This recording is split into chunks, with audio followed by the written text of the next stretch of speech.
ဟုတ်ကဲ့မင်္ဂလာပါရှင်အခုပြသနေတဲ့ထိုင်ကုန်ကြီးကတော့ဆရာတော်ဘုရားကြီးတွေလူလန်းလူလဲရတယ်မိမိတို့ရဲ့အကြောင်းဆရာကြီးတွေမိမိတို့ရဲ့ဘာသာရေးရာတင်းအောင်ဆရာတော်တွေကိုလူလန်းလူလဲရတဲ့ထိုင်ကုန်ကြီးပဲဖြစ်ပါတယ်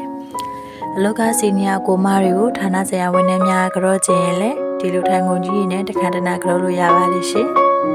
ဒီလိုကုန်ကြီးကိုကျမတို့ပြည်ပေါ်ကချက်သူမှာ instruct ရှိပါတယ်ရှင်တလုံးကို15သိန်း5000ကျပ်ကို73သိန်း8000ကျပ်ဖြင့်ဈေးလျှော့ရောင်းချပေးနေပါတယ်ရှင်လူချင်းတဲ့ရောင်ကိုလည်း aura မှာလို့ရရှိနိုင်ပါတယ်မဟော်ဂနီရောင်ဘရောက်ရောင်ချောကလက်ရောင်ဆိုရင်တော့14သိန်း5000ကျပ်တင်မှာဖြစ်ပါတယ်နော်ကျွေးရောင်ဆိုရင်တော့73သိန်း8000ကျပ်နဲ့ပဲရောင်းချပေးမှာဖြစ်ပါတယ်ကျွန်းစစ်ကျွန်းသစ်ဖြစ်ပြီးအိမ်ဟောင်းအိမ်ဖြက်ကျွန်းများလုံးဝမတုံထားပါဘူးကျမတို့ပြည်ပေါ်ကချစ်သူမှာအခုလိုထိုင်ကုန်များအပြင်တခြားအိမ်သုံးကျွန်းပြည်ပေါ်ကမျိုးစုံကိုအစနေရာထဲမှာဝယ်ယူရရှိနိုင်တာမို့လာရောက်ဝယ်ယူအားပေးဖို့ဖိတ်ခေါ်အပ်ပါတယ်ဆိုင်လေးစာလေးကတော့အမှတ်46ပြည်လမ်းဖျားလေးမှတ်တိုင်းနဲ့အမှတ်89ပြည်လမ်း